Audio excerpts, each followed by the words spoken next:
Om Swastiastu. Assalamualaikum warahmatullahi wabarakatuh. Shalom, nama budaya. Salam sejahtera untuk kita semua. Di sini, kami dari kelompok 6 akan mempresentasikan mengenai penjadwalan Precedence Diagram Method atau PDM dan Critical Path Method atau CPM. Sebelumnya, izinkan saya memperkenalkan anggota kelompok kami dahulu. Next. Di sini ada teman saya Patrice Pratama Parate dengan NIM 190551171. Teman saya Franciscus Xaverius Retereda dengan NIM 190551161. Dan saya sendiri Eduardo Presiden Sembiring dengan NIM 19055111067. Penjelasan berikutnya akan dijelaskan oleh teman saya Rolis.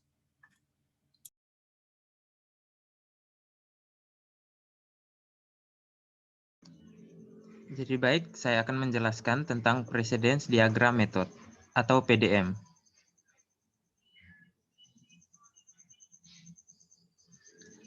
PDM adalah metode penjadwalan proyek di mana kegiatan dituliskan dalam node yang umumnya berbentuk segi empat dengan anak panah sebagai petunjuk hubungan antara kegiatan-kegiatan yang bersangkutan.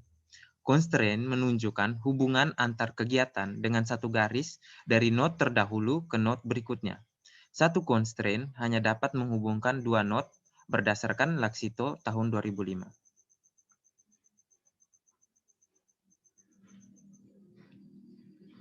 Dalam PDM, kegiatan digambarkan dengan kotak dan tanda panah menunjukkan hubungan ketergantungan antar kegiatan. PDM sendiri lebih populer dari metode AOA dan digunakan oleh perangkat lunak manajemen proyek karena terdapat berbagai macam tipe ketergantungan antar satu kegiatan dengan kegiatan lainnya.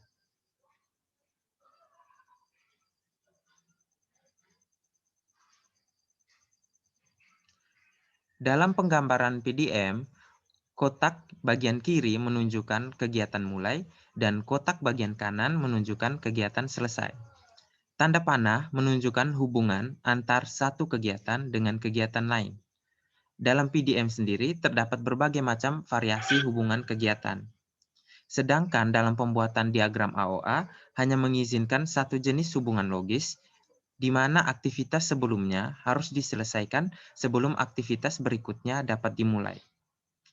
Hubungan-hubungan yang digunakan dalam PDM diantaranya finish to start atau FS, start to start atau SS, finish to finish atau FF, dan start to finish atau SF.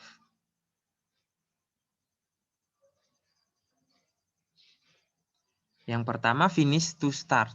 Nah, finish to start sendiri menggambarkan kegiatan B tidak dapat dimulai sampai kegiatan A selesai. Penggambarannya, anak panah menunjukkan titik finish dari kegiatan A ke titik start kegiatan B. Selanjutnya kegiatan start to start atau SS. SS menggambarkan kegiatan B tidak dapat dimulai sampai kegiatan A dimulai. Nah, anak panah menunjukkan titik mulai kegiatan A ke titik mulai kegiatan B. Selanjutnya finish to finish atau FF. Dalam FF, kegiatan B tidak dapat selesai sampai kegiatan A selesai. Di sini anak panah menunjukkan titik selesai kegiatan A ke titik selesai kegiatan B. Selanjutnya start to finish atau SF. SF menggambarkan kegiatan B tidak dapat selesai sampai kegiatan A dimulai. Di sini anak panah menunjukkan titik start kegiatan A ke titik akhir kegiatan B. Next. Yang pertama, finish to start. Finish to start menggambarkan hubungan antara mulainya suatu kegiatan dengan selesainya kegiatan terdahulu. Apabila rentang waktu disimbolkan dengan A, dapat disimpulkan bahwa kegiatan J dimulai A hari setelah kegiatan sebelumnya atau kegiatan I selesai. Nah, diharapkan A sama dengan 0 yang menggambarkan kegiatan J langsung dilaksanakan begitu kegiatan I selesai. kecuali adanya peristiwa lain seperti iklim yang tidak dapat dicegah, menunggu pengerasan beton, dan mengurus perizinan. Nah, tipe hubungan FS ini sering dipakai di metode jaringan CPM. Nah, penggambarannya anak panah menghubungkan titik finish kegiatan A ke titik start kegiatan B. Selanjutnya, start to start. Start to start atau SS menggambarkan hubungan yang menjelaskan mulainya suatu kegiatan dengan dimulainya kegiatan sebelumnya. Apabila rentang waktu disimbolkan dengan B, dapat diartikan bahwa kegiatan J dimulai setelah B hari kegiatan I dimulai. Ini menunjukkan adanya lead time atau waktu yang mendahului. Di sini dapat dilihat bahwa anak panah menghubungkan titik start kegiatan A ke titik start kegiatan B.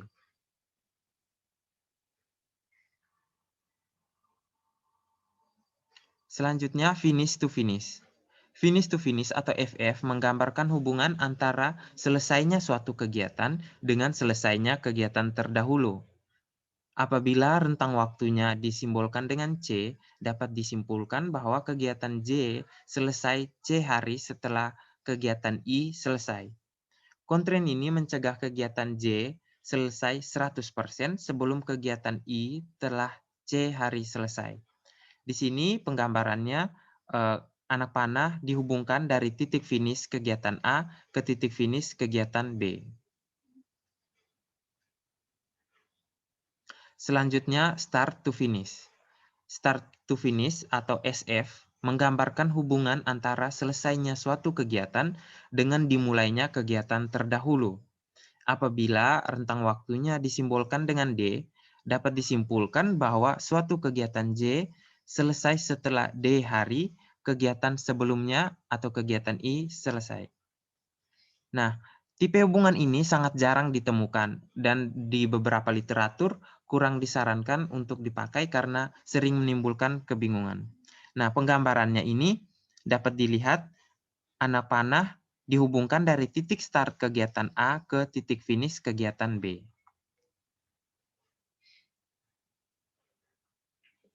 Di sini terdapat beberapa perbandingan penggambaran dengan Gantt chart, CPM, dan PDM. Nah, di sini dapat dilihat bahwa penggambaran dengan PDM lebih sederhana karena menunjukkan kegiatan start dan kegiatan start lainnya lebih sederhana dan lebih terstruktur. Next.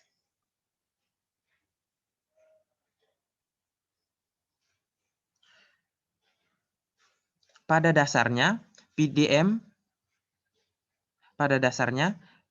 itu sama dengan CPM, namun di sini terdapat beberapa tambahan variasi seperti finish to finish, start to start, dan start to finish.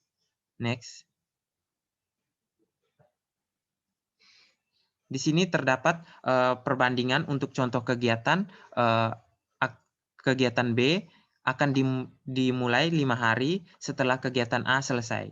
Nah, pada diagram pertama dapat dilihat bahwa penggambarannya dengan menggunakan lingkaran dan anak panah diberikan dengan simbol 5 menandakan 5 hari dimulai. Dimulainya kegiatan B setelah kegiatan A selesai.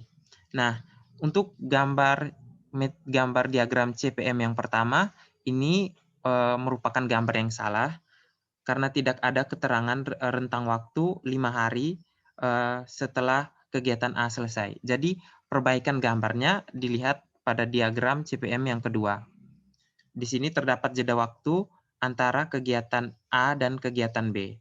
Nah, penggambaran ini akan menjadi lebih sederhana dengan menggunakan metode PDM, di mana tinggal menggambarkan kotak A dan kotak B, lalu dibuat garis penghubung atau anak panah dari titik finish kegiatan A ke titik start kegiatan B. Dan diberi simbol FS plus 5 yang menandakan kegiatan B akan dimulai 5 hari setelah kegiatan A selesai. Next.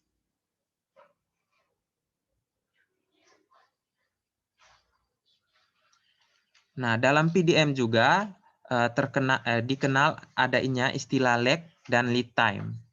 Nah, contohnya pada diagram pertama dapat dilihat bahwa kegiatan A, titik finish kegiatan A dihubungkan dengan titik start kegiatan B dan diberi simbol Fs plus 5. Ini menggambarkan kegiatan A akan berakhir dan ada jeda waktu 5 hari sebelum kegiatan B dimulai.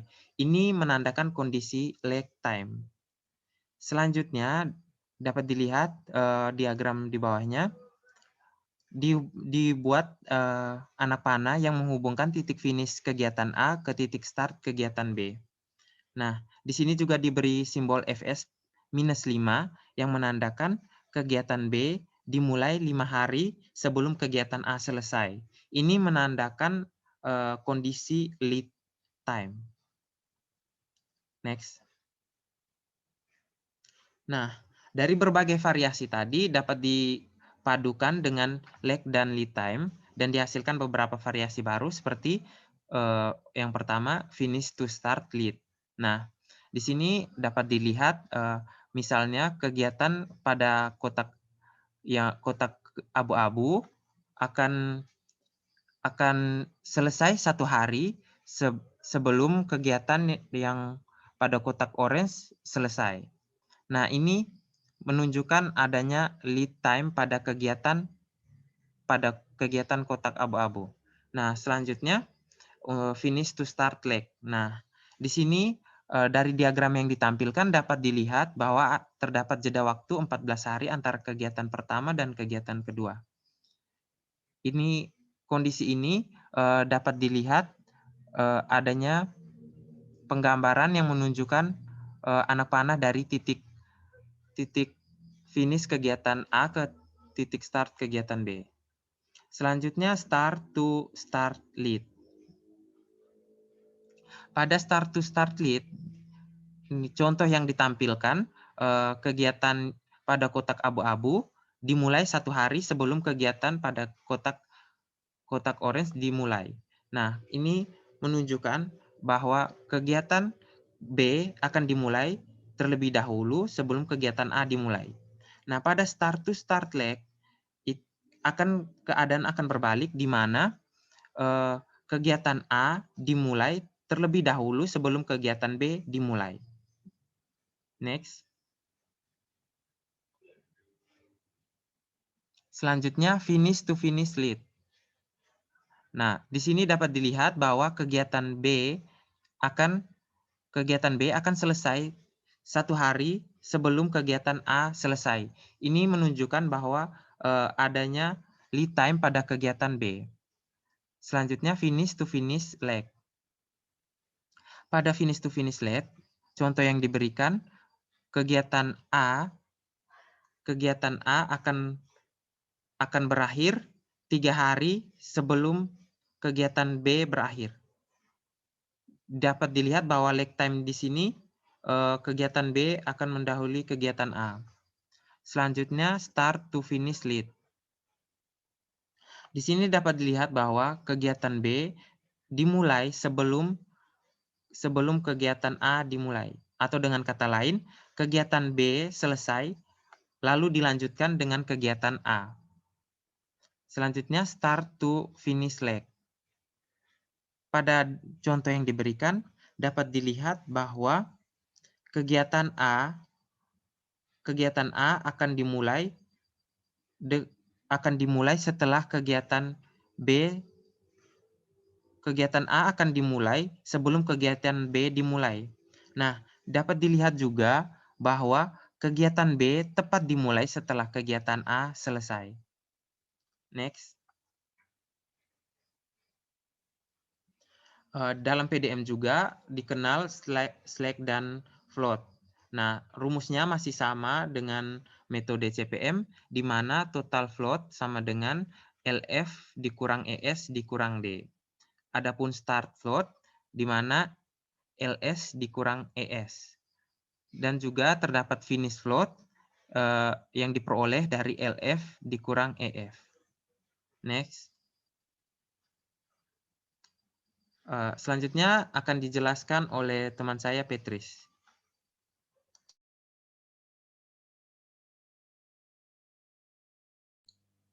Baik, sekarang saya akan menjelaskan tentang contoh soal PDM.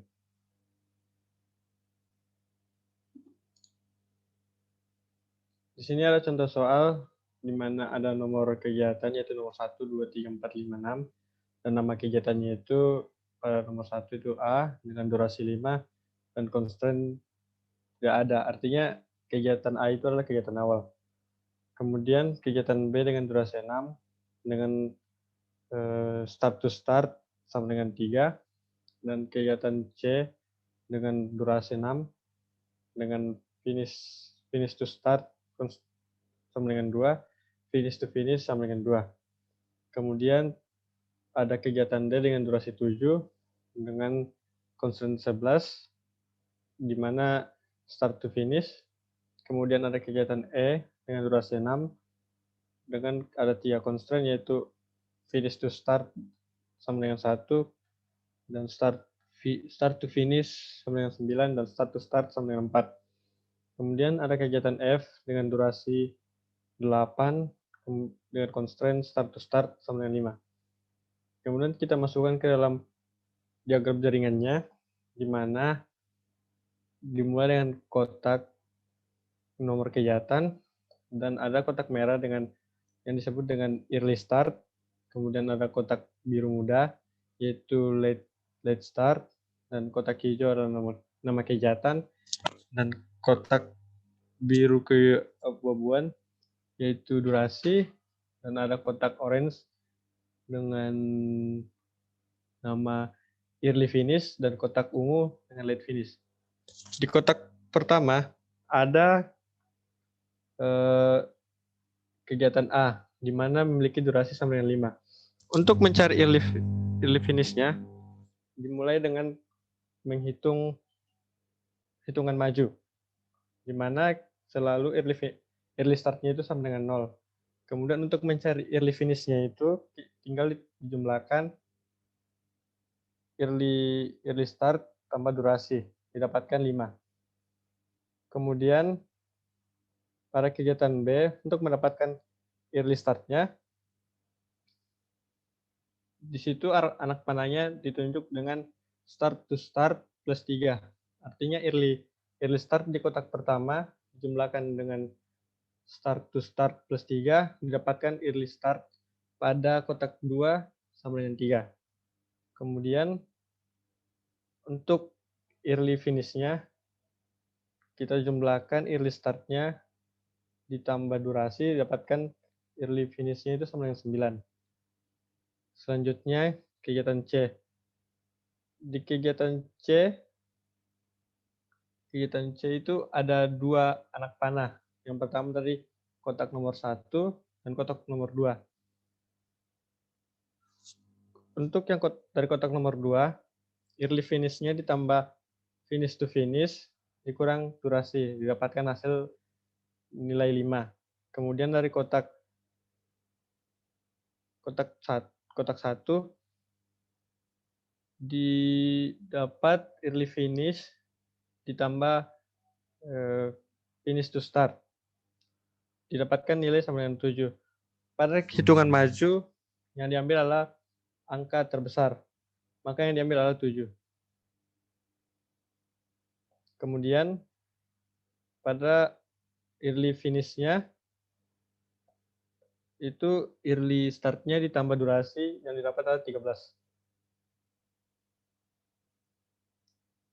Kemudian pada kegiatan D, early start-nya itu diambil dari kotak nomor 2, yaitu early start ditambah start to finish dikurang durasi, didapatkan hasil sama dengan 7. Kemudian early finish-nya itu didapat dari early start ditambah durasi, didapatkan 7 tambah 7 sama dengan 14. Kemudian kegiatan E. Kegiatan E itu ada 3 anak panah. Yang pertama dari early start kotak 4 ditambah start to start didapatkan hasil sama dengan 11. Kemudian dari kotak nomor 2 didapatkan nilai 10. Kemudian dari kotak 3 yaitu early start ditambah start to finish dikurang durasi dapat nilai sama dengan 10. Kembali lagi pada hitungan maju yang diambil nilai terbesar, maka yang diambil 11. Kemudian untuk early finish-nya, kita tinggal jumlahkan early start-nya ditambah durasi, maka yang didapatkan 17. Setelah itu, pada kegiatan F, dari kotak 5, dijumlahkan early start ditambah start to start, didapatkan hasil sama dengan 16. Kemudian early finish-nya itu dari early start-nya ditambah durasi didapatkan 24. Setelah hitungan maju didapatkan, selanjutnya kita akan mencari hitungan mundurnya.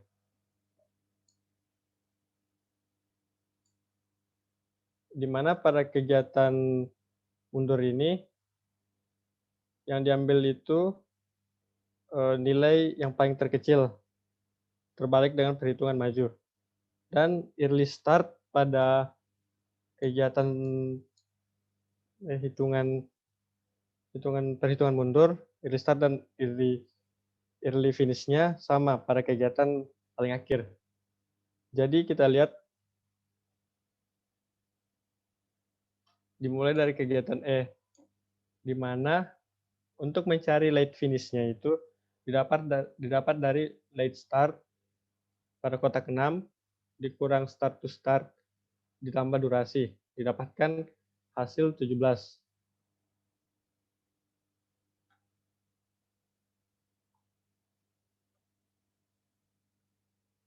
Kemudian untuk late start-nya didapat dari late finish dikurang durasi, dapatkan hasil sama dengan 11.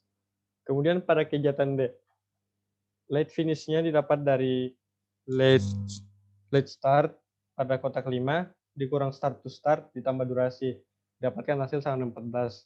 Kemudian late start-nya didapat dari late finish kotak 4 sendiri dikurang durasi sama dengan 7.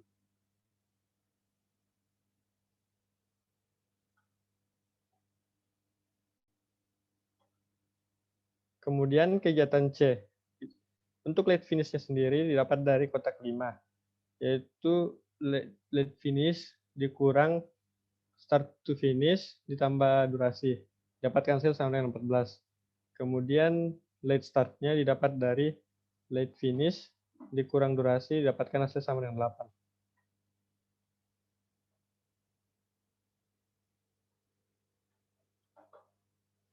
Kemudian pada kegiatan B. Di kegiatan B itu ada 3 cara, yaitu untuk mendapatkan late finish-nya. Yang pertama itu late finish dari kotak 3 dikurang finish to finish, dapatkan hasil sama dengan 12.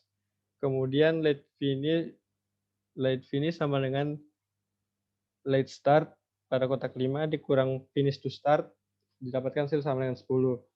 Kemudian late finish sama dengan late finish dari kotak 4 dikurang start to finish ditambah durasi, dapatkan hasil 9. Kembali lagi hitungan mundur itu yang diambil adalah nilai paling terkecil. Jadi yang diambil adalah nilai 9.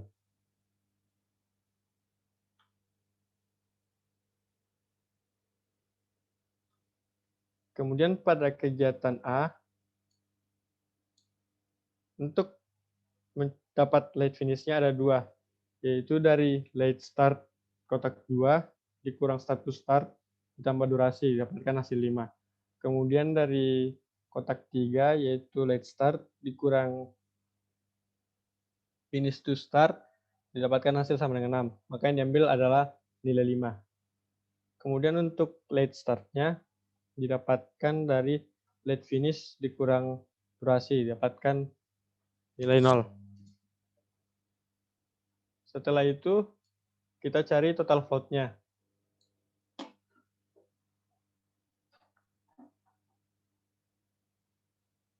Total float kegiatan, kita mulai dari kegiatan A, di mana rumus dari total float adalah late finish dikurang early start dikurang D, seperti yang dijelaskan tulis tadi.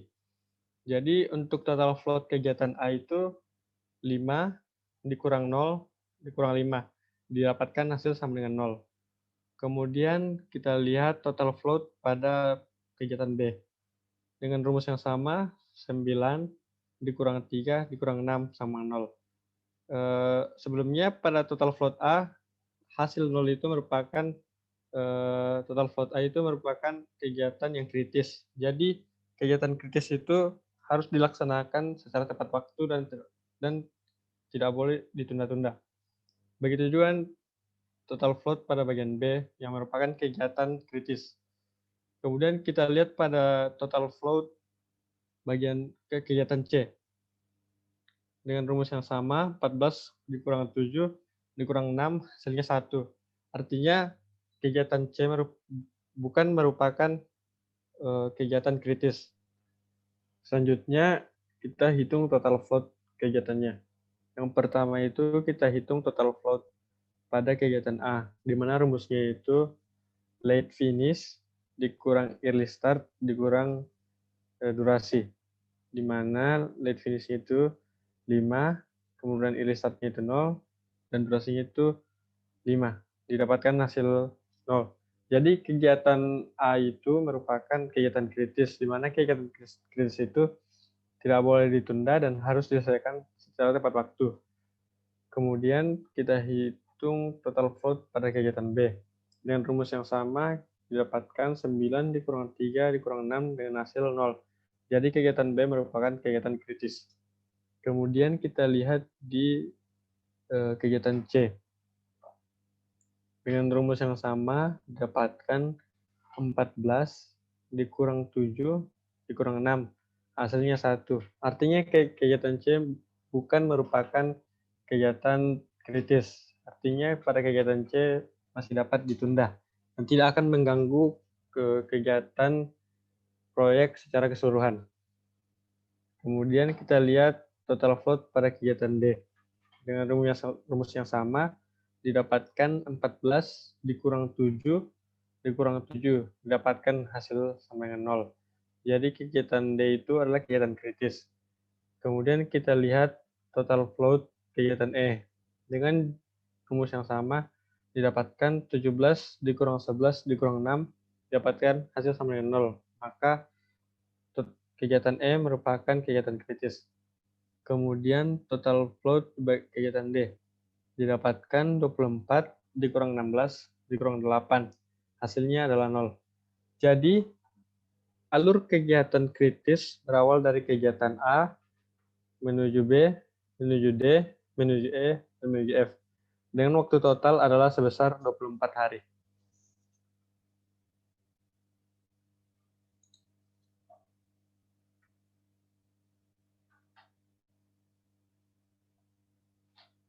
Ini adalah perhitungan total float-nya. Kemudian CPM akan dijelaskan oleh teman saya, Edo. Ya, di sini saya akan membahas tentang CPM atau Critical Path Method. Pengertiannya,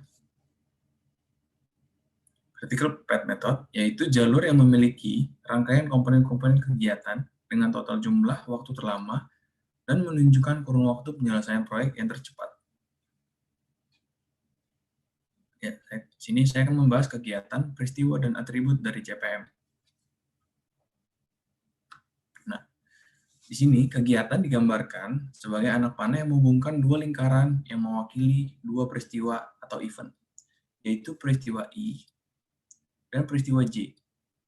Nama dan durasi kegiatan ditulis di atas dan di bawah anak panah. Ekor anak panah atau titik I sebagai awal kegiatan dan ujung panah titik J sebagai akhir kegiatan. Ya, simbol atau peristiwa atau kejadian event. Nah, peristiwa menunjukkan titik waktu mulainya atau selesainya suatu kegiatan dan tidak mempunyai jangka waktu. Lalu tanda panah sebagai simbol kegiatan atau activity. Ini kegiatan membutuhkan jangka waktu atau durasi. Dan ada tanda panah putus-putus, yaitu simbol kegiatan semu atau dummy. Kegiatan yang berdurasi 0. Next. Ini adalah persyaratan untuk jaringan kerja dengan kegiatan pada anak panah AOA. Pertama, setiap kegiatan harus mempunyai suatu event awal I dan suatu event akhir J. Kedua, setiap event harus paling sedikit satu kegiatan yang mendahului, kecuali untuk event pertama. Next. Yang ketiga, setiap event terakhir harus mempunyai paling sedikit satu aktivitas. Yang keempat, dua event hanya bisa dihubungkan dengan satu kegiatan. Yang kelima, dalam suatu jaringan kerja, hanya boleh ada satu event terawal dari satu event terakhir. Gambarannya seperti di bawah ini. Di sini, saya akan menjelaskan tentang membaca hubungan antar kegiatan. Nah, dari gambar, kegiatan B dimulai setelah kegiatan A selesai.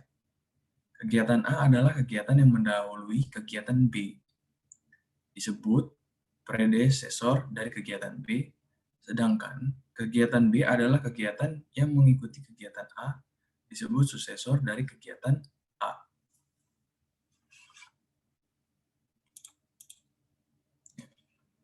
Lalu di sini digambar kegiatan B dan C dapat dimulai setelah kegiatan A selesai. Kegiatan A adalah kegiatan yang mendahului kegiatan B dan C. Disebut predesesor dari kegiatan B dan C. Sedangkan kegiatan B dan C adalah kegiatan yang mengikuti kegiatan A. Disebut sukesor dari kegiatan A.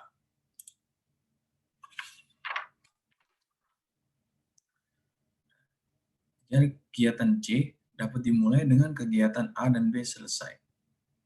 Kegiatan A dan B adalah kegiatan yang mendahului kegiatan C.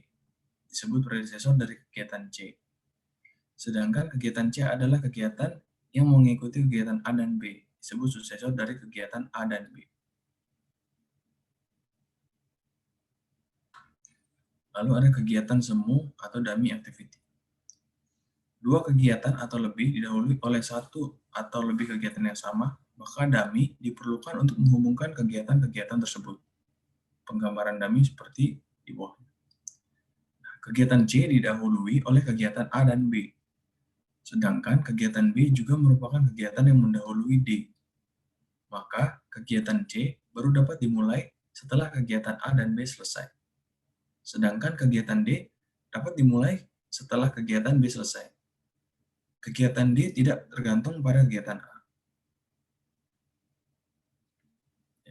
Kedua, dua atau lebih kegiatan didahului dan diikuti oleh kegiatan yang sama. Maka dummy dibutuhkan untuk menghubungkan kedua kegiatan tersebut. Gambarannya seperti yang di bawah. Next. Berikutnya saya akan membahas tentang menentukan waktu penyelesaian. Next. Ya, ada 4, yaitu ES early start, EF early finish, LS late start, dan LF late finish. Early start yaitu waktu paling awal sebuah kegiatan dapat dimulai setelah kegiatan sebelumnya selesai. Bila waktu kegiatan dinyatakan atau berlangsung dalam jam, maka waktu ini adalah jam paling awal kegiatan dimulai. Lalu ada early finish. Waktu paling awal sebuah kegiatan dapat diselesaikan sesuai dengan durasinya. Bila hanya ada satu kegiatan terdahulu, maka EF suatu kegiatan terdahulu merupakan ES kegiatan berikutnya. Lalu ada late start, LS, yaitu waktu paling akhir sebuah kegiatan dapat diselesaikan tanpa memperlambat penyelesaian jadwal proyek. Tadi ada LF, late finish. Waktu paling akhir sebuah kegiatan dapat dimulai tanpa memperlambat penyelesaian proyek. Next. Nah, ini adalah gambar potongan jaringan kerja AOA dengan penempatan keempat tadi komponen ES, LS, EF, dan LF. Berikut penggambarannya. Ya. Selanjutnya saya akan membahas tentang teknik perhitungan pada CPM. Yang pertama, ada perhitungan maju. Pada perhitungan maju, perhitungan bergerak mulai dari initial event, terminal event. Maksudnya itu ialah menghitung saat yang paling tercepat terjadinya event. Next. Ada beberapa aturan mengenai perhitungan maju. Yang pertama, kecuali kegiatan awal, maka suatu kegiatan baru dapat dimulai bila kegiatan yang mendahuluinya telah selesai. Yang kedua, waktu paling awal suatu kegiatan adalah 0. Yang ketiga, waktu selesai paling awal suatu kegiatan adalah sama dengan waktu mulai paling awal, ditambah kurun waktu kegiatan yang bersangkutan. Rumusnya adalah EF sama dengan ES ditambah D. Yang keempat, bila suatu kegiatan memiliki dua atau kegiatan pendahulunya, maka ES-nya adalah EF terbesar dari kegiatan-kegiatan tersebut. Nah, di sini ada contoh perhitungan maju. Rumusnya adalah EF sama dengan ES plus D. Maka kita bisa lihat di event 1. Nah, di event 1 sesuai aturannya, yang awal sama dengan 0. Maka kita lihat di kegiatan A, untuk mengetahui EF event 2, kita menggunakan rumus EF sama dengan ES plus D. Maka 0 ditambah durasinya sama dengan 7, maka event 2 EF-nya sama dengan 7. Lalu kita lihat di event 3. Di event 3 ada dua aktivitas. Ada aktivitas E dan aktivitas D.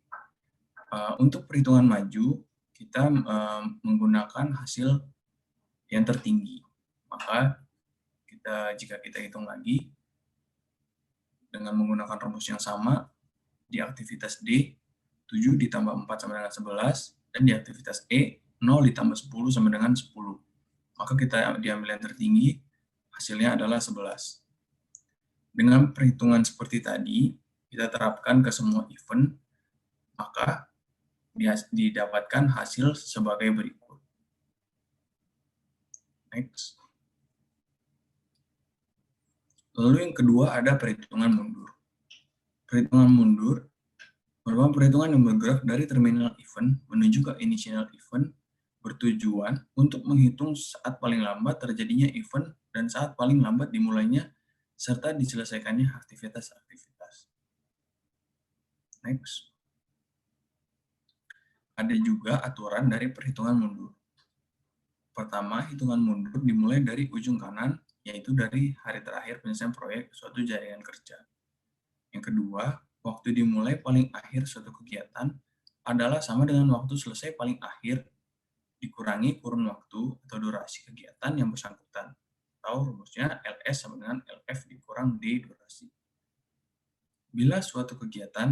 Yang ketiga, bila suatu kegiatan memiliki dua atau lebih kegiatan berikutnya, maka waktu paling akhir atau LF kegiatan tersebut adalah sama dengan waktu mulai paling akhir LS kegiatan berikutnya yang terkecil.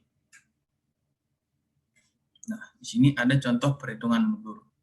Dengan menggunakan rumus LS sama dengan LF dikurangi durasi, maka kita lihat dari paling kanan dulu, di event 7, 15, kita mulai dari 15, dan kita lihat di kegiatan I, kita terapkan untuk event 6, LS sama dengan LF dikurang D, maka 15 dikurang durasinya 1, maka untuk LS di event 6 sama dengan 14. Dengan cara kita lihat di event 3.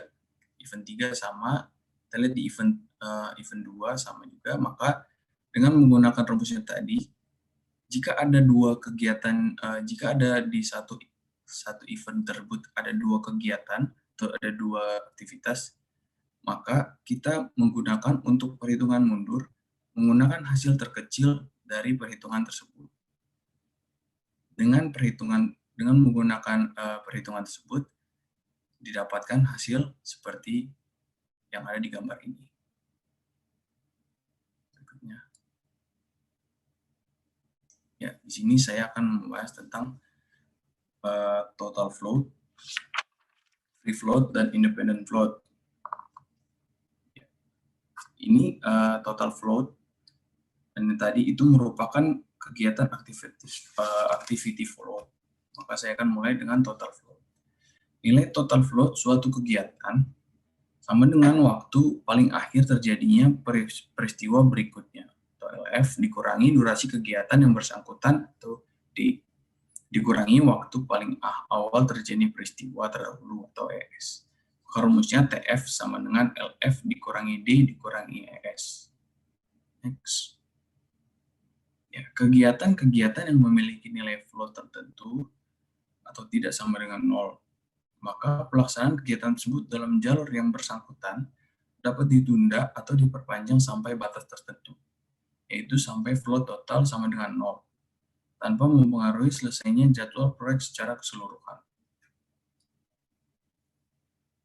Kegiatan-kegiatan yang mempunyai nilai flow total sama dengan 0, berarti kegiatan tersebut tidak boleh ditunda pelaksanaannya atau terlambat sama sekali. Penundaan kegiatan yang mempunyai nilai flow total sama dengan 0 akan menyebabkan keterlambatan pada waktu penyelesaian proyek. Kegiatan inilah yang disebut dengan kegiatan kritis. Selanjutnya yaitu FF atau free float. Free float atau float bebas adalah suatu kegiatan adalah jumlah waktu yang diperkenankan untuk suatu kegiatan boleh ditunda atau terlambat, tanpa mempengaruhi atau menyebabkan keterlambatan pada kegiatan berikutnya.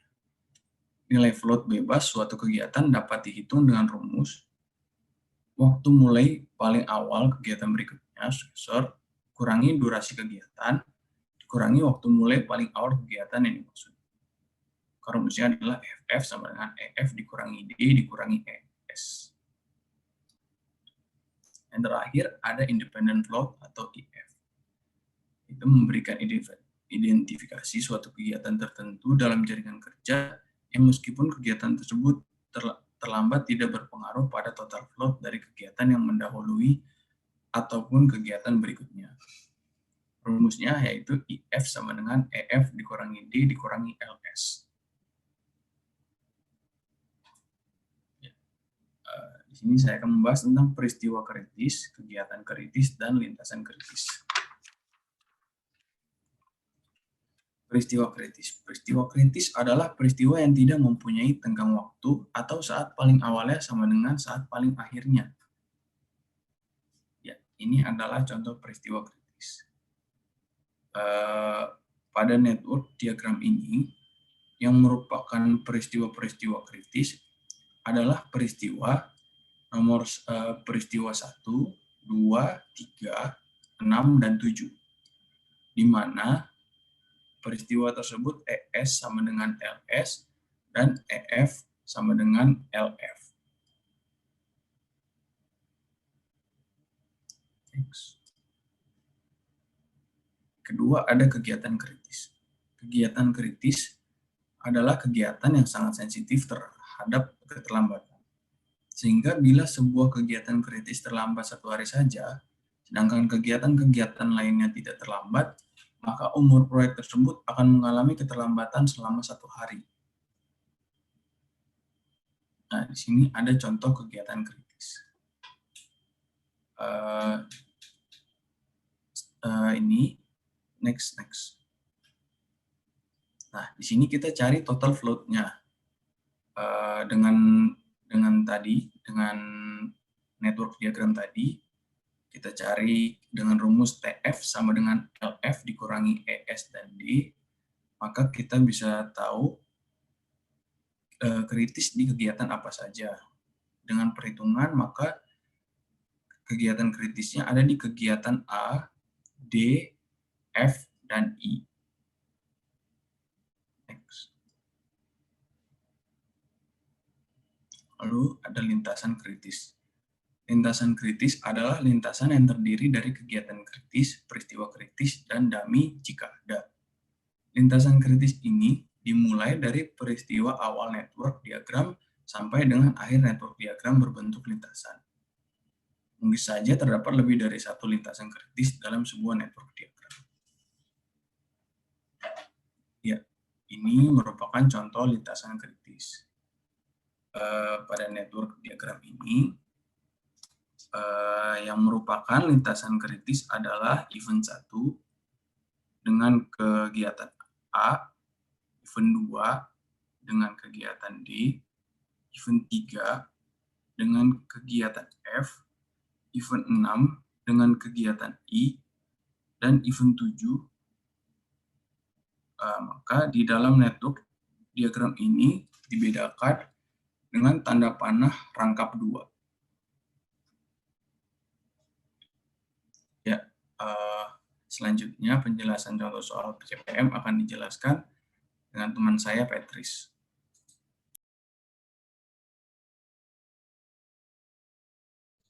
Selanjutnya ada contoh soal CPM.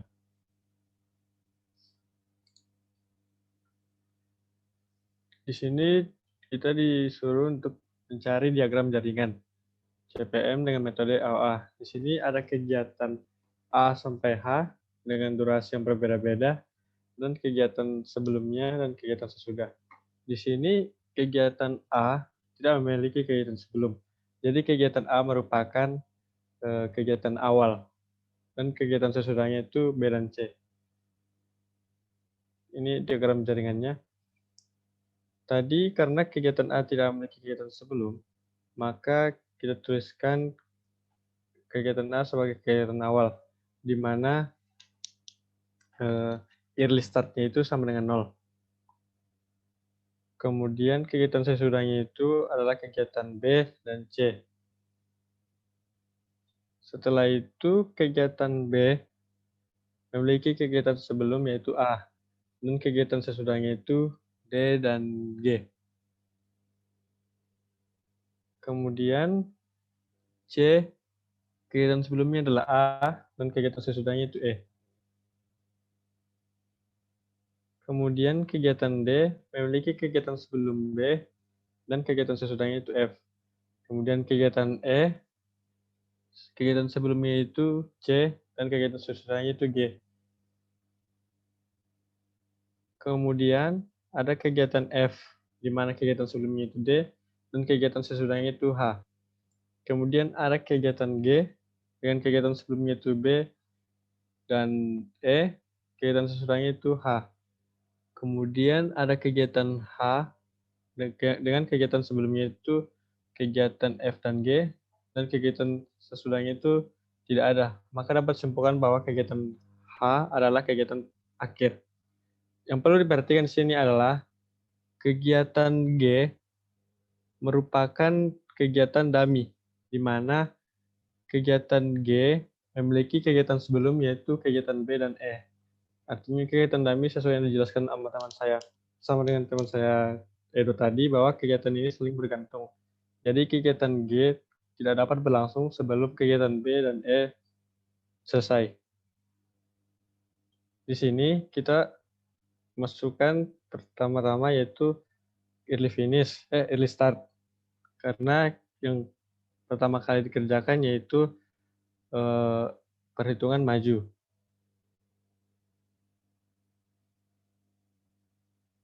Early start-nya itu selalu dimulai dengan 0. Kemudian durasi dari kegiatan A adalah 2. Maka early start di kegiatan selanjutnya yaitu 2. Kemudian kita lihat pada kegiatan B, di mana kegiatan B memiliki durasi sama dengan 4. Maka kegiatan early start pada kegiatan D didapat hasil dengan hasil 6. Kemudian pada kegiatan C memiliki durasi sama dengan 2. Maka pada kegiatan early start E didapatkan nilai sama dengan 4. Kemudian kita lihat ke kegiatan D. Kegiatan D memiliki durasi sama dengan 3. Maka early start-nya tidak dapat sama dengan 9. Kemudian kita lihat kegiatan E yang memiliki durasi sama dengan 1. Kemudian setelah itu kita lihat kegiatan G. Pada kegiatan G memiliki kegiatan dummy, di mana kegiatan G tidak dapat dimulai tanpa kegiatan sebelumnya selesai, yaitu kegiatan B dan kegiatan E. Di kegiatan G yaitu di kegiatan B sebelumnya, early start-nya itu sama dengan 6. Kemudian dari kegiatan E itu early start-nya sama dengan 4. Kemudian ada durasi di kegiatan E sama dengan 1. Maka hasilnya didapatkan 5. Kembali lagi seperti yang dijelaskan sama Edo, bahwa pada perhitungan maju yang diambil adalah nilai paling terbesar. Maka yang diambil adalah nilai 6. Setelah itu, pada kegiatan F memiliki durasi sama dengan 1. Dari kegiatan D diambil early start-nya, 9 tambah 1 sama dengan 10. Kemudian dari kegiatan D, 6 ditambah dengan durasi 5, didapatkan early start-nya sama 11. Jadi yang diambil adalah nilai terbesar, yaitu sama 11. Kemudian pada kegiatan H memiliki durasi sama dengan 2. Kemudian early start pada kegiatan sebelumnya diambil, kemudian 11 dijumlahkan dengan durasi pada kegiatan H didapatkan hasil sama dengan 13. Setelah itu, kita melakukan perhitungan mundur, di mana pada kegiatan akhir itu early start dan early finish-nya itu sama. Dan perlu kita ingat pada perhitungan mundur, nilai yang diambil dan nilai yang terkecil. Di sini early finish-nya itu dikurang dengan durasi sebelumnya, yaitu 2, maka didapatkan early finish-nya itu sama dengan 11. Kemudian di sini ada percabangan. Pada kegiatan F ada durasi sama dengan 1. Jadi kita kurangkan 11 dikurang 1 didapatkan hasil dengan 10. Kemudian pada kegiatan G, 11 dikurang 5 didapatkan hasil sama dengan 6. Kemudian pada kegiatan D ada durasi sama dengan 3. Maka 10 dikurang 3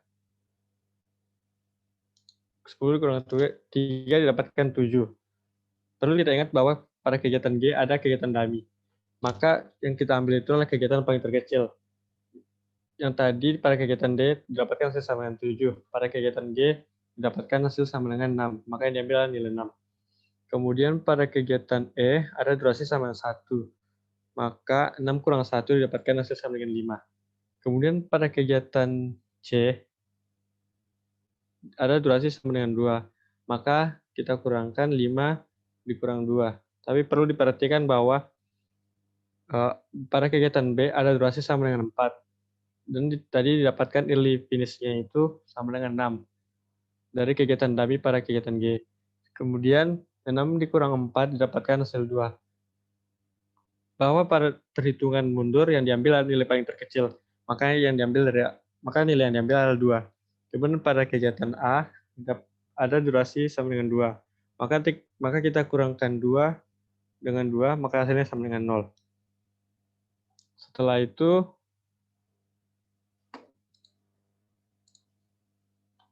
kita mencari jalur kritisnya dengan rumus total float, di mana late finish dikurang early start dikurang durasi. Total float pada kegiatan A sama dengan 2 dikurang 0 dikurang 2 sama dengan 0, artinya kritis. Kemudian total float di kegiatan B sama dengan 6 dikurang 2 dikurang 4 sama dengan 0. Hasilnya ada kegiatan kritis. Kemudian total float di kegiatan B 11 dikurang 6 dikurang 5 sama 0 kritis. Dan kemudian total float di kegiatan H sama dengan 13 dikurang 11 dikurang 2 mendapatkan hasil 0, artinya kritis. Jadi kegiatan kritis itu dimulai dari kegiatan A, kemudian kegiatan B, kemudian kegiatan G, dan kemudian kegiatan H. Di sini kita membuat bar chart-nya, di mana kegiatan A itu memiliki durasi 2. Jadi dimulai dari minggu pertama, minggu kedua. Setelah itu kegiatan B dimulai setelah kegiatan A selesai, di mana kita mulai dari minggu ketiga, minggu keempat, minggu kelima, minggu keenam. Kemudian ada minggu C, kegiatan C dengan durasi 2. Dan kita ingat kembali bahwa C hanya akan dijalankan ketika kegiatan A telah selesai dilakukan. Maka dimulai pada minggu ketiga. Kemudian ada kegiatan D, di mana durasinya sama dengan 3. Di mana kegiatan D akan dimulai ketika kegiatan B telah selesai. Setelah itu ada kegiatan E. kegiatan E dimulai setelah kegiatan C selesai. Kemudian kegiatan F dimulai ketika kegiatan D telah selesai. Dan kegiatan G yang memiliki durasi sama dengan 5 dimulai ketika kegiatan B ataupun E selesai. Kemudian kegiatan H dimulai dengan durasi 2 minggu, dimulai pada kegiatan G telah selesai dilakukan. Di sini ada kotak berwarna ungu. Di situ artinya bahwa pada kegiatan total float E, untuk mencari total float-nya didapat 6 dikurang 4 dikurang 1 sama dengan 1. Artinya pada kegiatan E itu dapat diundur atau ditunda karena pada kegiatan E merupakan bukan kegiatan kritis. Ya, demikianlah presentasi dari kelompok 6. Kami dari kelompok 6 mengucapkan terima kasih atas perhatiannya dan mohon maaf bila ada salah bicara dan tutur kata. Dengan ini saya tutup presentasinya dengan Paramasanti. Om Santi Santi Santi Om, dan sampai jumpa di lain waktu. Bye-bye.